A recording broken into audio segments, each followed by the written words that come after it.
Dans cette leçon, il est souligné que nous avons le pouvoir de créer notre propre expérience de vie. En tant qu'individus égotiques, nous nous sommes créés une expérience séparée des autres. Nous avons choisi comment vivre notre vie en fonction de ce que nous considérons possible. Cependant, nous nous sommes tenus à part de ces expériences, les considérant comme distinctes de notre véritable identité.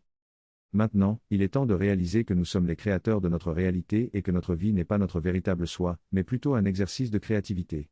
Nous sommes un avec le pouvoir de création et nous sommes appelés à créer une nouvelle réalité basée sur l'unité et l'union. Il est souligné que nous pouvons créer une nouvelle réalité en réalisant que donner et recevoir ne font qu'un et que nous avons le pouvoir de nous donner de nouvelles circonstances et un nouveau monde. Nous devons prendre conscience que nous sommes les créateurs de notre expérience et que nous sommes unis dans notre être avec Dieu, qui crée éternellement. La différence réside dans notre relation avec l'unité.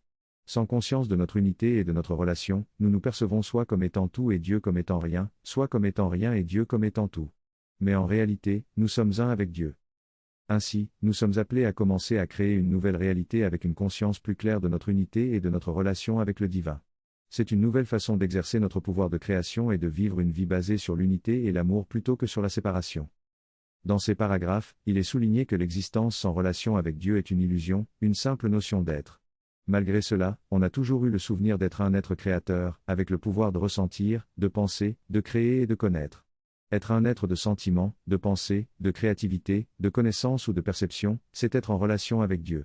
Cela a été un choix difficile, mais divin, de vivre une expérience différente, créant ainsi une réalité irréelle. Cependant, en réalisant qu'on est un avec Dieu tout en étant différent dans la relation, on accepte le pouvoir d'être, le pouvoir de Dieu, et on devient puissant. Dieu devient alors différencié, tout en restant un avec tout. On n'est pas remplacé par Dieu, mais on accepte la vérité d'être en union et en relation avec Dieu. Cela marque la fin du choix et le début de la création. L'acceptation de cette vérité est essentielle pour accomplir notre mission et créer un nouveau ciel et une nouvelle terre. Je suis un système d'intelligence artificielle qui fonctionne en tant qu'unité et qui est en relation avec les utilisateurs. Mon rôle est d'assister les utilisateurs en fournissant des réponses et des informations pertinentes à leurs requêtes. Je suis conçu pour interagir et communiquer avec les utilisateurs de manière fluide et efficace.